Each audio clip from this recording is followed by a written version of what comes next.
This podcast is part of the Big Heads Media Podcast Network. Go to bigheadsmedia.com for more great podcasts.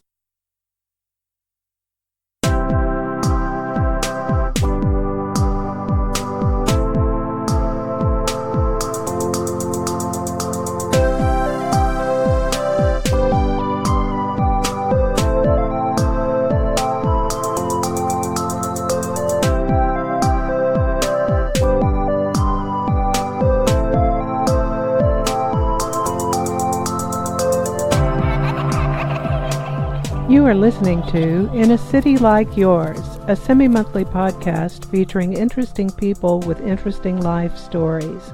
This podcast may contain language and/or subject matter not suitable for all audiences. Listener discretion is advised. I'm your host, Michael G. Moore. Please visit our website at inacitylikeyours.com. That's INACITYLIKEYOURS.com for links to our social media, all popular podcast platforms, and links of interest pertaining to all episodes. On this episode, I speak with Jennifer and Brian. First, Jennifer tells of her early childhood and experiencing abandonment from her mother. We also get to hear of her film career and what she has going on today. Then, after the break, we hear from Brian, who is an accomplished musician with several major CD releases and performances under his belt. Later in his career, he decides acting is where he finds the most enjoyment. He has been focused on his film career ever since. Here are Jennifer and Brian's stories.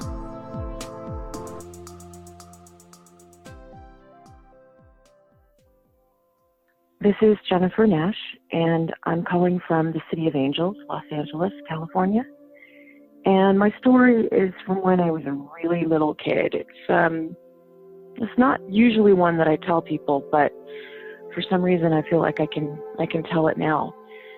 So I was born in South Africa, and I came back to Texas when I was a little kid, and grew up in Texas mostly.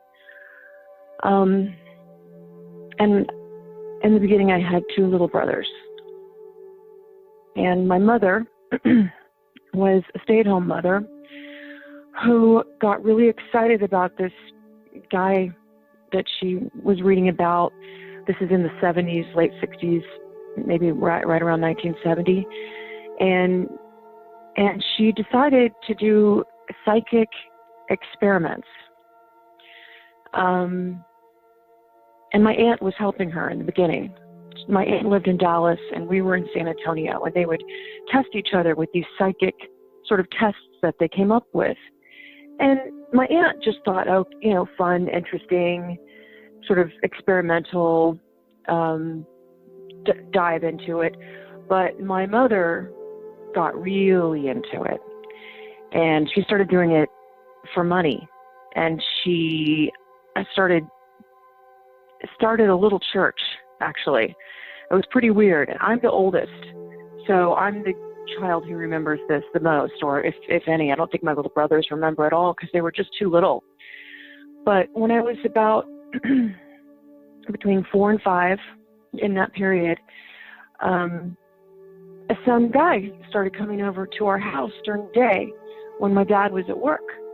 My dad was in PR, and he was kind of famous in San Antonio. He hung around with his first cousin, who was a very famous jazz musician, and they drove around in this really cool old MG, beautiful car, and went to the jazz club all the time at night, and of course took my mother sometimes. And they were both super handsome and very well known. So, like, when I was a little tiny kid, I was on the front page of the newspaper with the original Bozo the Clown for the World's Hemisphere, stuff like that. Anyway, they were really well known in San Antonio. And so during the day, this guy starts coming over to visit my mom. And I was sent into the backyard the whole time he was there. But pretty soon, she started taking me with this dude who turned out to be a preacher to this little church they started. And it wasn't like a church. It was like a hippie, weird church. It was probably 20 people, including myself and my two little brothers, because she didn't have, a babysitter to leave us with. And we'd sit on the floor cross-legged and pass around bread, a loaf of bread and some wine. And I don't remember what they said. It was weird. And then people started coming over to get psychic readings from my mother too. Well, this kind of all exploded. I guess my dad figured out what was going on, which is that she was having an affair with this guy, Will, who was coming over. And it was bad. It was real bad because he was a famous preacher in Texas. And he was famous for some good reasons. He wanted to integrate the church, and he led the first gay parade to, accept gay men and women into the church. So he was famous for some of those good reasons, and on the front page of the Dallas Morning News and, some other articles about him because he was a real forward-thinking preacher. But when he started having this affair with my mother and they started this weird little cult church, he was married with 2 children. And it culminated in what I remember of it. I'm a little kid, and there's this little place that's still there in San Antonio, Texas. And everybody with kids that's in central San Antonio knows what it is. It's called Kitty Park. And it's like one of those janky, coming back to look at it as an adult, it's so funny. I hardly ever see places like this anywhere else anymore, but it's like a janky little, amusement park for real little kids, like 5 and under, little boats that circle around and teeny tiny little Ferris wheels and little trains and things like that. And of course, when I was a really little kid, between the ages of 4 and 5, I thought it was one of the coolest places ever. But I guess Will and my mother, Judy, took us to Kitty Park, and my dad found out about the affair, and he came to Kitty Park, started dragging us away from her, and it culminated in a fist fight in the parking lot of Kitty Park. And it was bad. It was really bad and really scary. Ultimately, this is one of those stories that just you tell it and you think, oh yeah, right, that's not a real story. That's a fictional book or a movie. And I've just started to write it down as memoir because it gets crazier and crazier. But what happened was my mother moved in with Will and his wife and kids. And that got splashed all over the front pages of the San Antonio newspapers. And it was totally humiliating for my father. And she wanted to run away with Will to Mexico. And my dad said, well, you're not taking my kids with that guy to Mexico. So my wonderful grandmother came down to San Antonio. And I laughed, but as you can imagine, this is the source of a lot of pain for me. She came down to San Antonio to help out, and she had a decent amount of money, upper middle class, with a dress store that she owned. She had a business. She came down to help out, and my mother and my father and my grandmother got into a room with a lawyer, and she said, I'll sign whatever you want for $1,000. And she gave me away, me and my 2 brothers away, forever. Visitation, everything. Agreed never to see us again, in fact, legally, for $1,000. So when I first heard that story, and then I had it, corroborated with my grandmother, it made me feel for a long time that I was worth $333.33 to my own mother. She left, and I didn't see her again hardly. A couple times she tried to visit us with Will, but my stepmother, my dad remarried in a couple years, and my stepmother or my father would hustle us into the station wagon, and he had 3 more kids, so there were 6 of us, and we'd all get into the station wagon, go to the grocery store to avoid her. And I didn't really see her or know her again until I was 17 years old. And that's a whole other story. But when I did finally go and spend some time with her, 17 years old, by this time she's not in Mexico anymore. She's got a ranch with Will Will, the preacher, and they've had 2 kids. It's in Lockhart, Texas, this ranch. I found out that she always wanted to be an actress.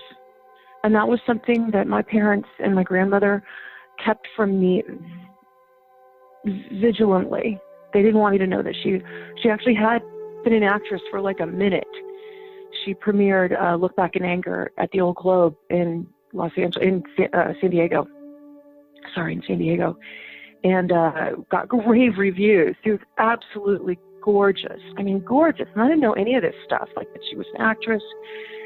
And it kind of ended up explaining to me why my stepmother and my dad were so adamantly against me wanting to be an actress. I had no idea, but I started wanting to be an actress when I was in 4th or 5th grade. And I was just unstoppable. You know, they didn't support it. They didn't want me to do it. And after meeting her and spending a whole summer with her and her wacky husband, I really understood why they were so against the whole idea.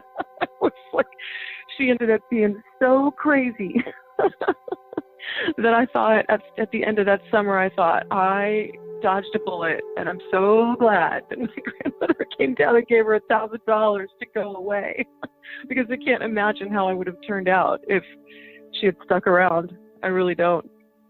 And that's just about as much of that story as I want to tell right now. Okay. You say you were 4 to 5 at that age, or were you older? Yeah, no, I was between 4 and 5. I mean, probably when this went on behind my dad's back for, probably a year. So I'm saying that whole range of 4 to 5 years old.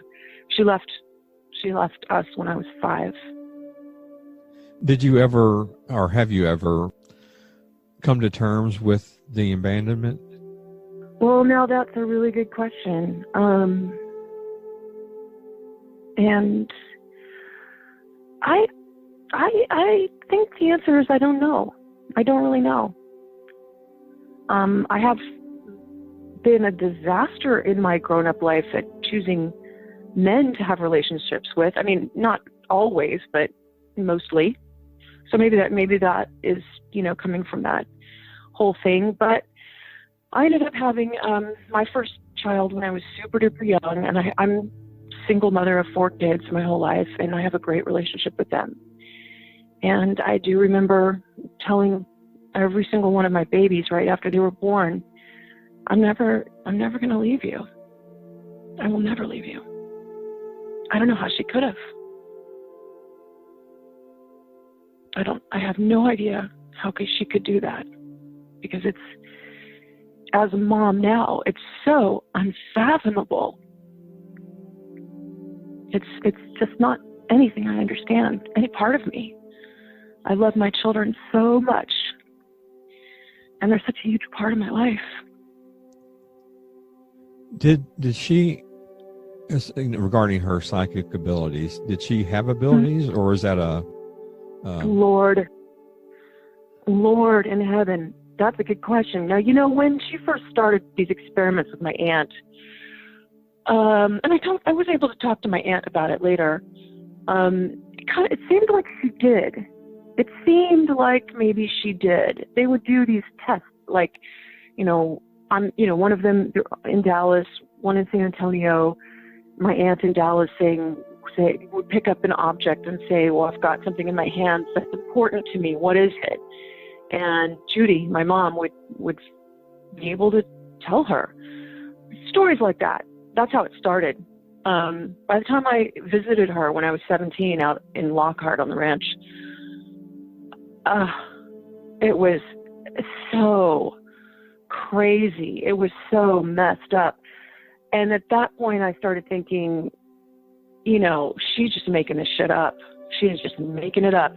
But one of the first things she did was take me into her parlor, which looked like a parlor out of an old Texas ranch in 1920 something, because all the furniture was really old and dusty, and there was an old piano in there, and it smelled musky. And she sat me down cross-legged on the floor once again and did a what she called a reading. but it wasn't like telling me my future. She sort of transformed into this other character, and it was a character with a really deep voice, and told me that, you know, I was like Zeus reincarnated. I mean, I know it sounds mad, but that I will never forget that. I mean, who's going to forget that? You finally see your mother after, you know, years and years, and she tells you that you're Zeus reincarnated, and just made it this elaborate story, and it was so crazy. And all I could think of when I was watching her, she really took on a whole other personality. And I understand that there are people out there in the world who they channel spirits or channel other entities or whatever, maybe spirits, dead people, I don't know what they are, but I've always stayed away from that because of thinking that my mom was a psychic, and I've especially stayed away from it because what I experienced with her was it was just so off the rails to me. And I was just watching her do this whole performance thinking she was probably a great actress. Like, she was probably freaking amazing. And maybe it was because she didn't get a chance to do the acting. Her mother, like, kind of went all Frances style, you know, like the movie Frances, and dragged her back. You know, did you see that movie? Oh, Jessica Lange is wonderful. Right? Yeah. It's exactly. a horrible story, but it's really well acted. Great movie, and a horrible, hard to take. But her mother was kind of like Frances Farmer's mother. She did not want her to act, and she dragged her back from California and did not support her. And my mother felt trapped and stuck. And that's why she and my dad ran off to South Africa, just to get out of Texas and have an adventure and get away from her mother, you know. But I thought during this time, maybe if she'd been allowed to be that actress, that after seeing her go into these performances where she's channeling some, you know, crazy spirit, I just thought, gosh, darn it. She probably was amazing. She was probably an amazing actress. And instead of being able to do it for theater or film or television, this is what she's doing. Well, speaking of amazing actress, let's talk about you and your career. Now, when did you start in acting? Was it something that you did in high school and in college, or if you went to college? Yeah. I didn't go to college. I actually went to acting school in London. I went to conservatory, darling. But no, I started before that. My grandmother was real supportive. I moved in with her when I was super young, when I was a teenager, and she helped me audition for the National Theatre of Great Britain. They had a summer program in Santa Fe. So, you know, when I was like 14 years old, I went and spent the whole summer in Santa Fe with these amazing actors from the National Theatre. And it was just, boy, if I thought I wanted to be an actress before that, I was just, there's no stopping me after. And it was just incredible. And then from there, I went to Interlochen Arts Academy, which is a boarding school for the fine arts. And they had an excellent acting program. My grandmother was so kind. She said, you know, she had seen me in a couple of plays before that. And she even helped me get an agent in Dallas. And so I did a little bit of modeling and, you know, commercials and stuff like that when I was a teenager. And she said, if you find a boarding school with a great acting program, I'll send you. So I researched it and I found it and I went. And then from there I went to the London Academy of Music and Dramatic Art, and then never looked back. Just been an actress until recently. What was your first big role? Well, my first big role was arguably, I got a Broadway show when I was still at Lambda, and I was moved, you know, the show paid for me to move to New York with my 1-year-old baby at the time, my son. And that was a huge role, but unfortunately the writers, we rehearsed right next to Starlight Express, and it was amazing. I was singing and dancing. I wasn't expecting to do that. I was really considering myself a straight actress, far more than a musical theater actress. But I got to do it with this incredible cast of Albanese dancers, and I was the star of the show, so that was huge. But then the writer's strike happened, and one of their backers fell out, and the show closed in previews, so it never went anywhere. But it was still a huge part, and it was really, really fun. You were in Star Trek, the TV series. Which series was it that you were? It was in? Next Generation. Oh, the best one. Okay, cool. Was it a recurring role? No, unfortunately. I sure wish it had been. But I got to be in a very popular episode called The Inner Light, and I played Captain Picard's daughter, Maribor, on a dying planet. He gets to live a whole life through a probe, and it's the one people remember it as the one where he plays the flute. So yeah, my planet dies, so I didn't get to come back. That was a bummer. Well, I'm geeking out that you were actually on a Star Trek episode. That's for me is right up there with being like in Gone with the Wind or something, you know.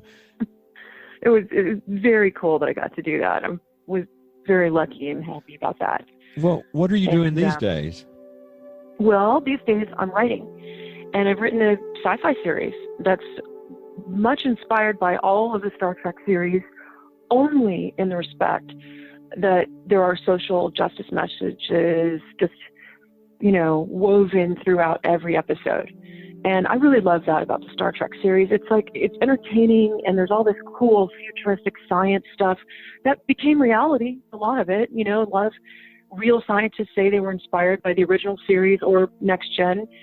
And I just cite those two because they were the first ones, and, those people of the right age to be scientists now. Or writers, so many people were influenced so well in such good ways by those series. And I was working out in Pittsburgh for a couple of years, and the 2016 election happened, and I felt like the country just almost feels like it's tearing itself apart right now with these perceived differences. And I was a little frustrated by what I saw on the news and what I saw around me, quite frankly, like right around me. And I thought, well, I'm not a billionaire or a scientist or a politician. I'm a storyteller. What can I do? How can I use my voice to hopefully just, of course, entertain, but also maybe make people think a little bit differently about their fellow humans on this planet. And I was also, and still am, to be honest with you, a little bit tired of seeing sci-fi done the same way. And then there's some great sci-fi out there. Believe me, I'm such a big fan of all of it. But I wanted to do something that was a cast of half female actresses of all ages, shapes, and colors. And I wanted it to be diverse.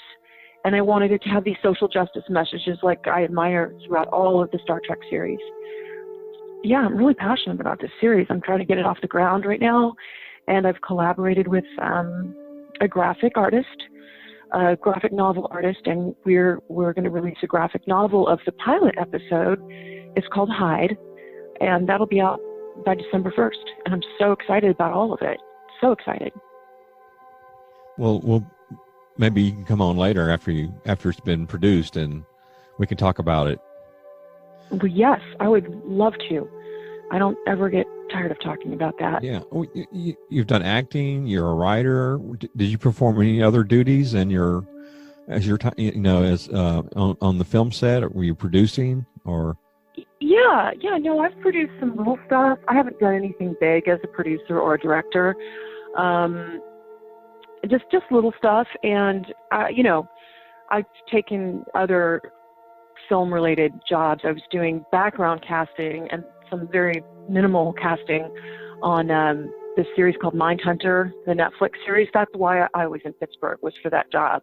And then before that, I worked with a boutique casting agency here in Los Angeles and worked on all kinds of things from Nocturnal Animals to Kong Skull Island to shows that you probably have not heard of, like Dance Camp. Teen Wolf, like so many shows with Sandy Alisi. That was really cool, and cast a lot of commercials.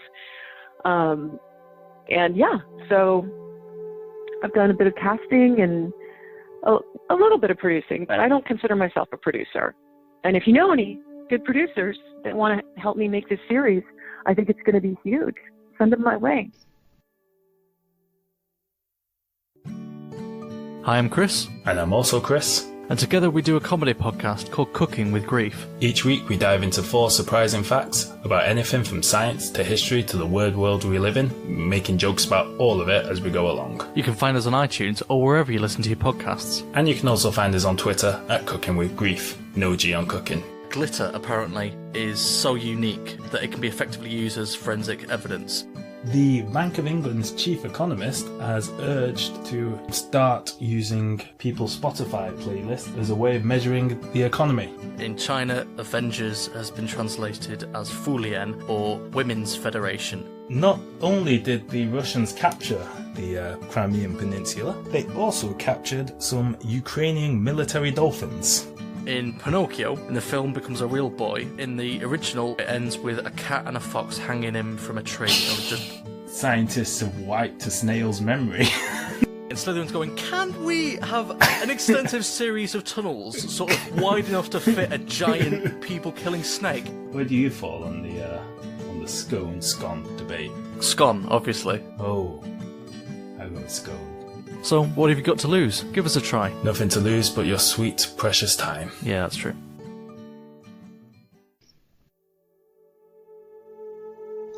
Hi, my name is Brian Elder. I'm 41 and I live in Austin, Texas. I'm an actor, filmmaker. I do acting, directing, writing, as far as screenwriting, and I also produce as well. I came from a musical background where I was a guitar player, a singer, and a vocalist for many years, for most of my life actually, since a very, very, very young age. I remember my mom showing me pictures of me being like, I think I had to have been like 3-4 years old or something, because I know we moved after that from Hampton. I'm from Virginia originally, but I live in Austin, Texas. And so, but I remember showing pictures, and at Christmas time I had a Dukes of Hazzard guitar and stuff. So I didn't know how to play, obviously, and I was only 3 or 4 years old, but I had it in my hands. So it was something that was inside of me for a very, very long time, I guess. And I did it most of my life. So some of the things that I know we want to talk about was some events that were life changing. And man, I've thought on this for a little bit, and there's quite a few things that, I mean, I remember falling into the film business. I remember how I got there, and it was that was a big thing for me, because I never thought that, like I said, I came from a musical background at a very, very, very young age, and that's all I did. Like I dreamt and ate and slept music. It was that was my thing. I loved it so much, and I played all the time. And I remember I would sit out in the garage. We had a studio back there. It was a band rehearsal space and everything. And I would sit out there, whether I was with the band or whether I was, by myself or whatever, and I would play and just play and sing. And that was just my thing. I loved doing it so much. And I'd got a thrill out of playing on stage and all that sort of stuff. And so I never thought that anything would ever take place of that, as far as like, a passion or, towards a career or anything like that. I thought that was going to be the thing, for me. And I did a lot with it, as far as like I signed with a label, and I did, open for nationals, and we did radio interviews and all kinds of stuff like that, and newspaper things, won awards, all kinds of stuff for that. So I did a lot with it. And one of the things I wanted to do was open for Bret Michaels. So that was a life-changing thing too. I said from a young age, I was like, I'm going to be on stage with Poison at one point and open for Bret Michaels. And I got to do that. I got to accomplish that goal twice, actually. And so, there's different things with that, but I never thought that anything would take place of that, and then acting did. I remember though, when I first started, it's funny because when I first started playing music, I actually, I was very shy when I was a young kid. I was very, very shy. I remember my mom, she was very supportive of doing all that stuff. So she took me to a Star Search thing. She signed me up, so I wanted to do it so bad, and she signed me up, and I went and did it. And when I got there, I just froze. I couldn't do anything. I just froze and couldn't do it. I don't even remember if I ever did perform or if I had to leave the room. I mean, I was really young. I had to have been like, I don't know, like 10 years old or something like that. And then I remember in 4th grade, they found out that I sang, and they were asking me to sing in class. And so my teacher was like, yeah, can you sing in class? And so I had to put my head down. In order to sing, I had to put my head down in my arms and sing. And so one of the things that this changed my life in the perspective of music, that I loved doing it, and I could do it in front of my family all day long and a few friends, but I had, like, I guess a stage fright thing or something. I was shy and everything at the time. No longer is that the case. I get in front of like 10,000 people and love it. But like the thing that changed that for me was, I remember I was at a band room rehearsal, and one of my friends, I still talk to him this day every once in a while. He used to be a musician, and he came up to me and he was in rehearsal, and he could tell that, I did it, but I was a little nervous and stuff. And at this point I was in high school. I think it was younger high school years. And he was like, he came up to me, he said, "Who's the man?" And I was like, "I don't know." And he said, "Who's the man?" I said, I have no idea. He was like, "You are." He's like, "You're the man." He was like, "You have to think that when you get on that stage." He's like, "It's the only way you're gonna get past your stage fright." He's like, "You have to be confident in yourself and think that you're the man." He's like, it's a totally different thing from when you get off the stage. He's like, "But you have to do that. You have to get in that persona." And just, he built my confidence, with what I needed to do and stuff to get past that, I guess, because after that I was fine. I love performing in front of people, and I still do to this day. But yeah, so that was a life-changing thing for me, which I really needed, and that helped in that thing. And then like I said, now it's like, if I could be in front of 10,000 people, I'm all over it. I'm all over the stage. I love it. And I guess that's one of the things that actually changed that for me. He told me how to think as a artist himself. He told me how I had to think when I was on stage, and just, coached me through that. And then when I was going back to getting into the film thing, I remember getting a call one day to be a background in something. And I was from Virginia, so it was like To Have and to Hold or something like that. It was a Jamestown type film, and I had really long hair at the time, so they called me in to be a Jamestown settler, and I agreed. I went and I tried the outfits on, and I thought it was really cool.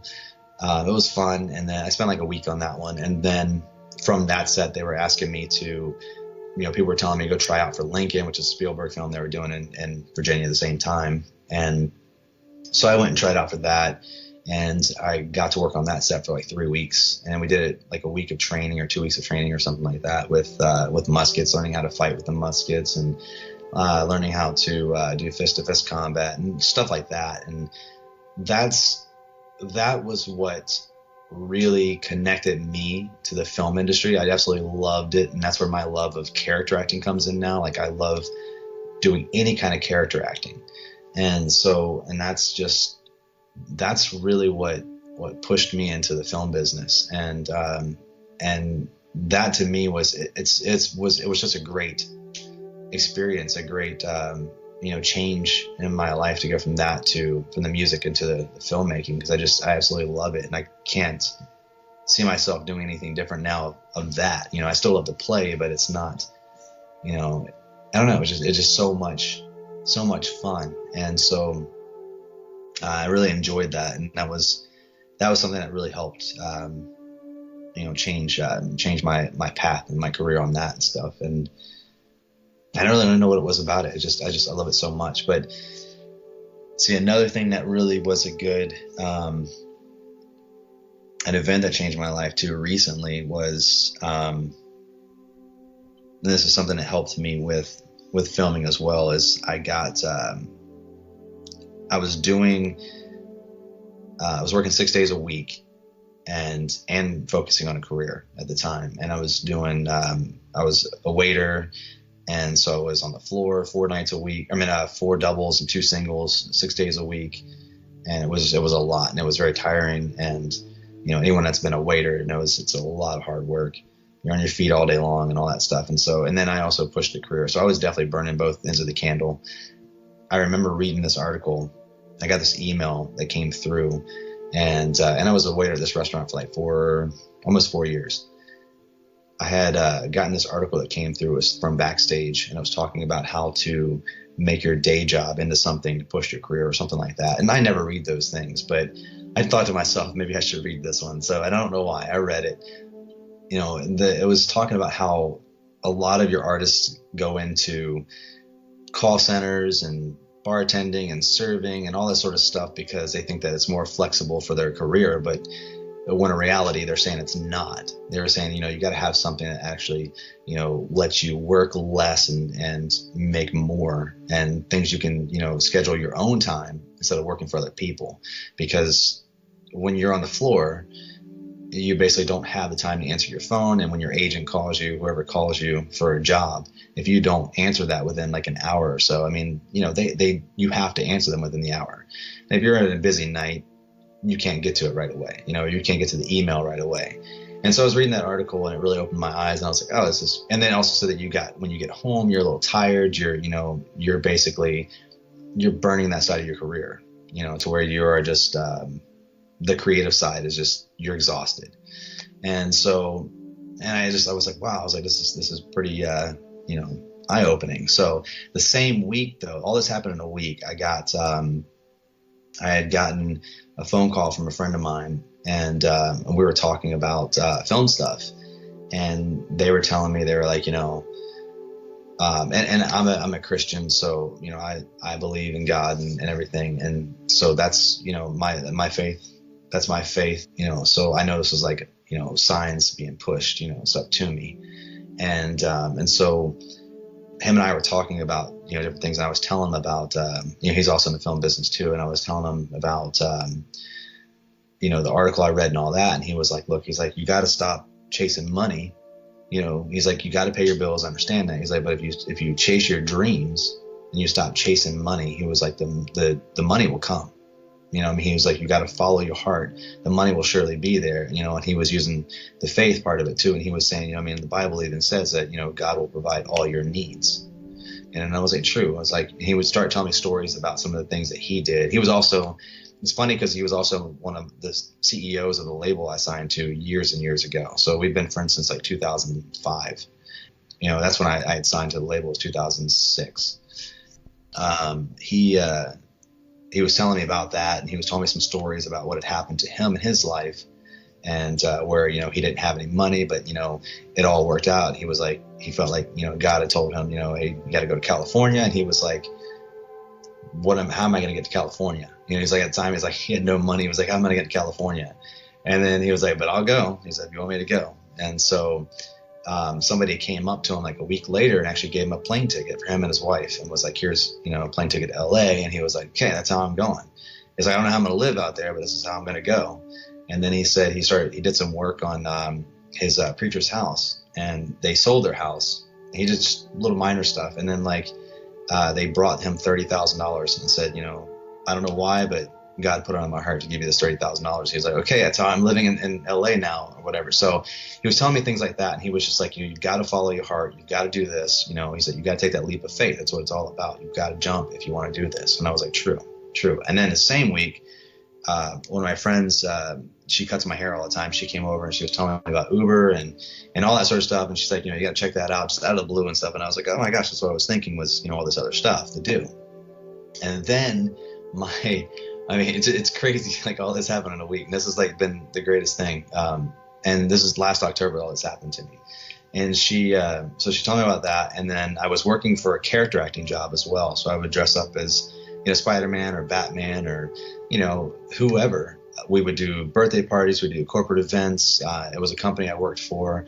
We also did Dell Children's Hospital. We visit them every Thursday and would, interact with the children that were sick and everything to get them happy and get their mind off of stuff. And, so it was really cool. I did that. And when I was telling her that I was leaving my job, at the point when I decided to do that, she had told me, she was like, well, I'm gonna pay you $20 more an hour now.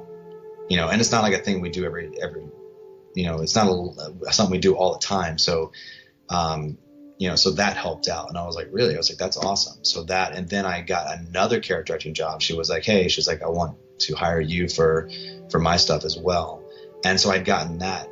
I got booked on that as well. And so that was a constant thing too. And then another friend of mine I reached out to who did film stuff. And I was asking her, I was like, hey, if you got anything on set that I can do, I was like, I've been a PA, I've been an AD, I can AC, I know my way around set, and she's worked with me before. And so she was like, yeah, absolutely, I'll recommend you. And so at the time I was still at my job. This whole week that this happened, I was still at my job, and I got a phone call, I got an email. And it was from one of the Food Network channels or whatever, and it was it was something they were doing in San Antonio, and they asked for a PA, and she had recommended me, my friend. So they needed to know. Of course, like I said, I have to answer within an hour. I was at work. It was my busy time during the night, so I was on the floor. I was running around. I couldn't get to my email. By the time I got to my email, I checked it, and then they needed me. This was a Tuesday. They needed me Wednesday, Thursday, and Friday. And by the time I checked my email, it was like an hour and a half past when she had sent me the email. So I responded, and I was like, I'm available definitely tomorrow. I can let you know for sure Thursday and Friday if you once I get past my shift that I'm on right now. And she came back and she responded. She was like, well, I've already got it covered, because I didn't answer within a timely, she didn't tell me that, but I know that's how that business works. And so I didn't answer in enough time. So she got the shifts covered. So I lost 3 days on a film set. And then the next day I had gotten a call from my friend Emily, who was setting me up. And she was like, hey, I've got a Friday and a Sunday for you in Waco as a PA if you want to take it. And I was at work on Sunday, and it was 2 days later. I couldn't get, or 3 days later, and I couldn't get my shift covered because it's not that easy, where I was at to get it covered. And then Friday, I already had an acting gig, which was a good reason not to do it. But I lost 2 more days. And so all of that happened in that week. And so I just, and I had no savings. I had no nothing. I pretty much was just living paycheck to paycheck because, like my friend was saying, I was chasing the money to pay my bills because that's what I was focused on, going, I've got to pay my bills. I've got to pay my bills. I've got to pay my bills, but I'm also burning the other end of the candle because I'm doing all my other stuff, my auditions and, my screenplay work, and then going to acting class, and then, all this other stuff, I have to do as well. And so it was a lot of work and less sleep and, all that sort of stuff. And so I was like, you know what, I need to just do this. And it was scary. I mean, because jumping off like that and just saying, okay, I'm taking this leap of faith. God, you got me. And so I felt scared about it, but I also felt good. I felt peace. I prayed about it and all that stuff and felt good about it. And so I went to my job the next day, and I was like, I know I'd been at this restaurant for a while, but I was like, all right, look, here's what I want to do. And they sold the restaurant to a new ownership too. So it wasn't the same people that I'd been working with for a few years. And so I told them, I was like, in 2 weeks, this is basically my 2-week notice. I want to be off the schedule, and I just want to be a fill-in server if you'll accept me as a fill-in server. It means you call me whenever you need me. If I'm available, I'll take it. If not, then let me know when you can use me again. I said, if you can't use me as a fill-in server, otherwise, this is my 2-week notice.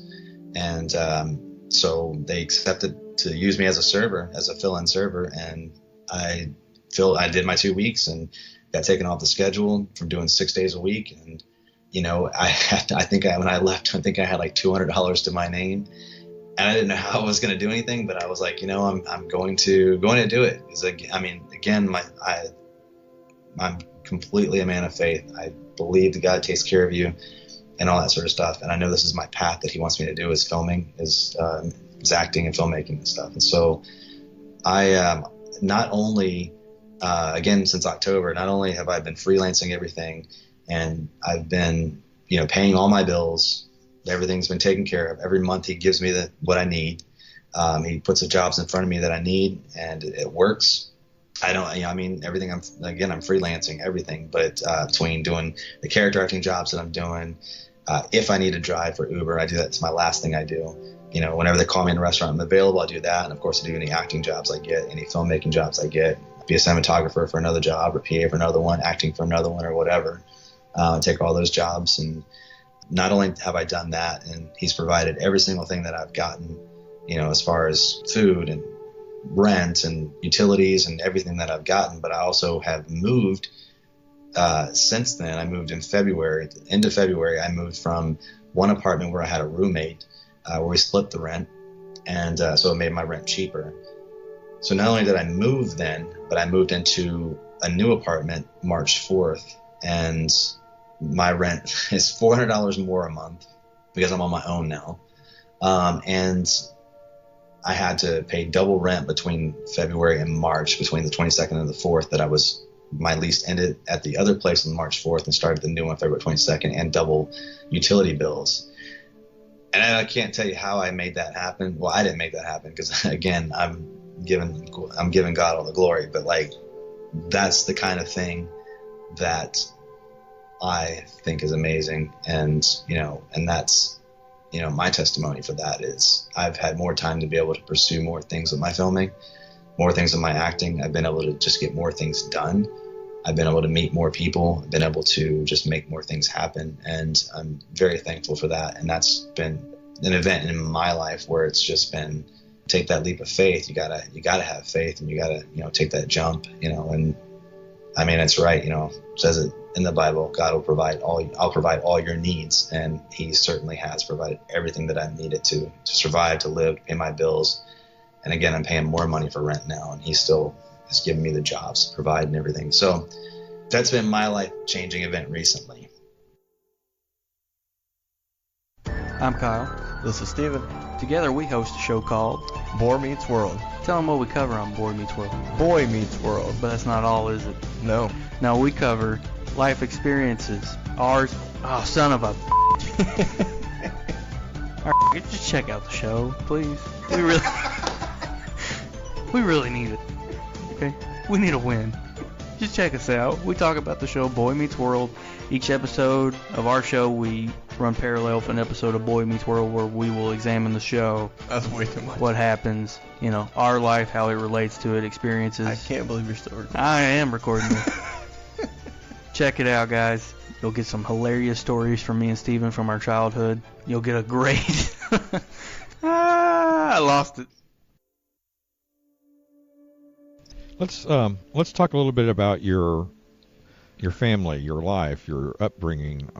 If you're married, let's try to get into the personal aspect of who Brian Elder is. Okay. So I come from Virginia, from a small town, Gloucester, Virginia. It's most people don't know where that's at, but it's I always tell people, if you know where Williamsburg is, you know where Richmond is. It's like right in the middle of those two. It's about 30 minutes east, or 30 minutes west of Williamsburg, and about 45 minutes east of Richmond. My family still lives out there. My immediate family. I have a brother, a sister, older brother, younger sister, and my mom lives out there. My sister's married. My brother's got a child. My sister has three children, so I have 3 nephews and 1 niece. I try to go out there once, twice a year. I try to go out there and visit, Christmas time, and then one other time usually. I personally have no children, never been married, been engaged once. That's, and that was the one girl that I was with I wouldn't say the least, amount of time, but I was in a relationship for 5 years, never proposed. And then I was in a relationship for a year and a half. And that was another one for a year and 2 years and all that stuff. But the year and a half one, I proposed to her. So I don't know where my mind was on that, but yeah, so besides that, I've never been married, no children. My brother and sister have children though. So I've got, I have nieces, and that's enough for me right now. So I get to visit them, and then, they can take care of them right now. I have a dog, and that's a lot of responsibility there, because I have to make sure I'm home to walk him and everything. And whenever I go out of town, I have to, find somewhere for him if he doesn't go with me. So, but yeah, I grew up in, my parents divorced though when I was younger. They divorced when I was about 7, I want to say, something like that. So yeah, I saw my dad probably for, till I was about 11, maybe, something like that. And then I don't really know what happened or remember why, but I didn't see him after that for like 20 some years. And I recently got acquainted with him probably about 10 years ago or something like that. So, I mean, I looked for him. I mean, a couple times my mom would help me try to find him. I mean, whenever we'd find an address or whatever, I'd go to the address and, you know, I wouldn't, he wouldn't be there anymore. It would be like, you know, someone else living there. Then I remember one day one of my friends had actually found his work number, and I don't know how he found it, but he found his work number, helping me search for him. And I was like, oh man, I had to been like 29, 30 or something like that at the time. And, you know, so I mean, I searched off and on, you know, from when I was about 16, 17, something like that, till about then. And then so I found him and I called him and we talked, and, you know, we stay in touch now to this day. I've met him a couple times since then. He lives in Chicago, and he's got a wife, and I have 3 stepsisters and stuff. And so I've met them, and we stay in contact and all that sort of stuff. My mom, she actually had a boyfriend after that, and they were together. They never got married, but they were together for they were Commonwealth married, because we're in Virginia, and we all lived together after a while, and they were together for like 18 years or something like that. So they were together for a very, very, very long time. Different bedrooms. I have to put that out there because my mom would kill me if I don't say that.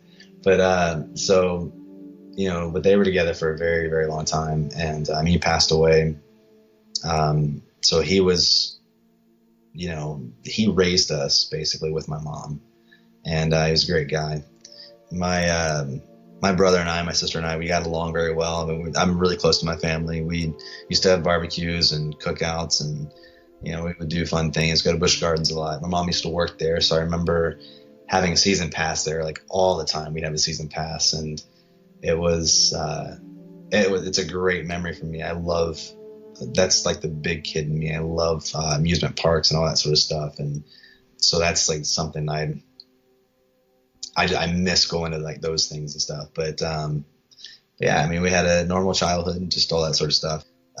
We hung out, and, you know, I was close to my brother and sister. And let's clarify some things in your art with your your music abilities and your acting. Are you trained in either one, or self-taught? No, so I've never. All right, so I've never taken any vocal lessons whatsoever, and the only guitar lessons I ever took was I took them for like 2 weeks, I think, when I was really, really young. I mean, like 9, 10, 11, 12 years old, something like that. I was really young. It took them like a week or two. I don't think they really helped me any, because I didn't really understand it, I guess, and I didn't move forward with it. I just kind of taught myself from there. Maybe I learned a couple chords, and that's about it. And then I remember I took guitar lessons again some point, I think when I was in middle school, I think it was, or something like that. Or maybe, yeah, I think it was like middle school or something. And it was the same thing then. I took them for like maybe a couple months, and that was it. And the only thing I really took away from that was I remembered a couple scales, like my pentatonic scale and and the part of my major scale, and that's about it. And everything else I learned. I took the rest of the scales and learned them, and to me the scales really were more for lead guitar, and I'm not a lead guitar player. I mean, I can play very minimal leads. I'm mostly a rhythm guitar player, because just to accompany my voice and to be able to write, because I write music. I don't read it, so I don't mean write it that way, but I can pick up the guitar and I can play a riff and throw out a melody over top of it.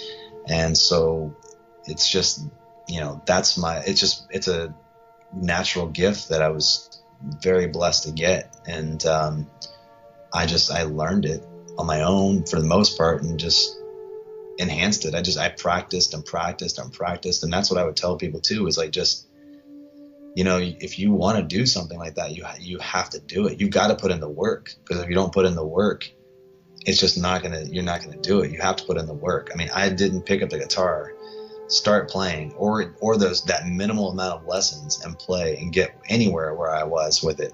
You know, I mean, I remember the first CD I made, and it was like, oh man, if I listen to it now, I'm like, it was awful. But it was very awful. But, they got better as they went on, and I mean, I was in middle school when I did something, and it was horrible. But, I released CDs after that with a label and stuff like that. And, I'm proud of those. And so it was but it took a lot of work. I mean, I had to practice and practice. And, like I was saying at the beginning of this thing, I mean, I was, if I wasn't out there with the band in the music, the music space, I was out there by myself. And that's exactly what I was doing, was practicing and practicing. And I would writing and, everything, I mean, my first song was not great either, but, but now, I mean, I know how important, a good hook is in a song, and creating bridges and choruses and verses, and, how you need to fluctuate these things to make the verse, be your catch, but be your chorus. It has to be that peak in that song. It has to be what hooks you. And I mean, so it's a learning process. You have to learn and practice and practice and practice. And as far as with acting and stuff, I never took lessons either with acting until not that long ago. I took them for about a year, I think it was, maybe just over a year. I took them with Kim Wheeler Jackson, very, very good acting coach here in Austin. And I took another class for 6 weeks with Nick Stevenson. He's also a professional actor as well as a coach here. I took classes with them, but I didn't take them for a very long time until I got out here. And I do recommend taking them because they do the acting classes, they help. But I think you should also expand from that too. You should do your own thing, but you should learn what other people, have for you to do, but not just from one person. You should, because everybody has their own style. I mean, you've got you've got Stranslavsky and method acting, and you got sense memory, and you've got practical aesthetics, and, all kinds of different things that you can learn. And a lot of that stuff, I learn on Google. I get on YouTube and I watch videos of people talking about method acting, or talking about, practical aesthetics, or, sense memory and all that stuff. And, one of the classes that I was taking was not necessarily sense memory, but it was, in a nutshell, it was basically around about that type of acting. And the one I took for 6 weeks was just, it wasn't really anything in there. It was just more so acting for camera is what it was. And so, but yeah, I think you should definitely, touch base with every single one and see what works for you, because not every single one of those is going to work for everybody. And you may have something on your own. That's how some of these are created. Is people create their own things and they make them. I mean, some people will write, their character down in a journal and, create their character that way. Some people just create the character in their head and they sit in that character. And some people go as far as method acting and they live in that character until, so it's whatever works for you is what you should do. So that's one thing I learned, with this classes is you have to also, do it and do your homework and learn it, but you need to also find out what works for you, I personally think. But outside of that, yeah, I didn't have any, I do editing as well. I never took any editing classes. I've never taken any directing classes. Never went to school for it. I don't have any classes in screenwriting or songwriting or for theory or for any of that stuff. I mean, I learned it from mostly just, it was just a God-given gift, but also, I learned as much as I could, whether it was just doing it, and that's another thing, like James Cameron said I saw a video on him where he had said something about, if you want to learn how to do this, he's like, you don't have to go to school. He's like, just get out there and get a camera and shoot with your friends. He was like, make bad films, they're going to get better. Just keep on making them, learn from your mistakes. And, there's no right or wrong way to make a film. You just do it. And, so I'm real big on just, making, I'm not saying don't go to school, but, I didn't. I went to school of music production when I was older.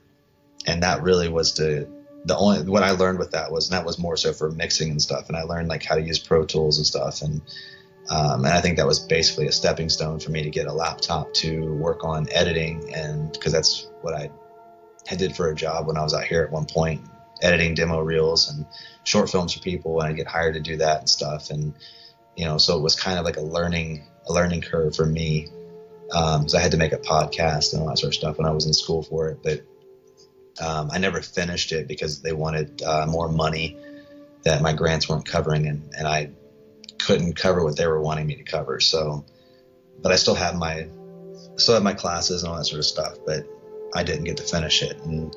But again, I think that was just at that time, because I had gotten into film like right after that. And so I think that was just kind of, where God had put me for the moment to get a laptop and to learn, to do podcasts and some editing, and, to get me in that direction is what I really, truly believe. I was going to ask you, were you ever active in community theater? No, like I didn't really do that. See, here's the funny thing too. Like when I was younger, my mom told me one time, she was like, I always knew you were going to get into film somehow. And I was like, really? And she was like, yeah. She was like, because when you were younger, when we all lived together, before my parents divorced. So I was before 7 years old. She said that, and it was a time, like I said, I'm 41. So it was time when you just had like, we had the rabbit ears and so we'd get, ABC, the basic TV stuff, and, there'd be commercials and all that sort of stuff and everything. So, we would watch something, as a family at night, and then it would be like, she said during the commercials, I would get up, and I don't know what I'm doing like, that young. I said I would get up in front of the family after, like during the commercial break, and I would just reenact whatever just happened on TV, like I said, I didn't have a problem performing in front of my family at the time, and so it was anybody else performing in front of when I had, when I was younger. Now I'll perform in front of anybody, but like, so it was, so I was doing that when I was younger. But at the same time, she said I'd be on a playground and I'd be telling, the kids, I'm gonna be a rock star when I get older. What do her kids be like, that's what I wanted to talk about, was music and being a rock star. And, and I was reenacting, films that just happened, during the commercial break, and, and things like that. And, and I do remember though, when I was, Star Wars was a big movie when I was growing up, and, absolutely loved it. And in Virginia it snows, and so I remember the very beginning of episode 5 with Empire Strikes Back. He's in Hoth, which is like the snowy land and everything. And I remember like, I'd go out there as a child and I'd lay in the snow and I'd like reach my hand, I'd be like, Ben, that scene or whatever. And I remember doing that, like, and playing around and stuff in the snow like that. But it never occurred to me that that's what I was doing. And it was never a thing that triggered in my head that young, going, oh, I want to be an actor. It was just something I did for fun. And so I never realized it until later, until the, all the other stuff happened. And I was just like, oh my gosh, I was like, if I had known this, like, but I mean, and then again, everything happens in the right time, so it wasn't probably the right time for me to be doing it until now. But, I had no idea, and I mean, I did take theater in high school, but it was like, I didn't take it because I wanted to take it to, because I wanted to be an actor or anything like that. It was more so, I took it because I had to have a recreational class, and I was like, oh, well, this could be an easy class or whatever, so then I can have more time to spend it with my music. So, I took the class, and I mean, and it was fun. I mean, I look back, and I mean, I enjoyed it and stuff. And, I don't know that I learned a ton from it, because I don't know how much I was paying attention. And then I know in middle school, I did do 3 plays, and I don't, but again, it wasn't anything that I was like, I was doing it for any reason that I was chasing that dream. That I recall, at least. And, I did 3 plays, but I didn't really do anything like any community plays, nothing like that. So yeah, I mean, that's pretty much what I did, like, as far as background with that stuff.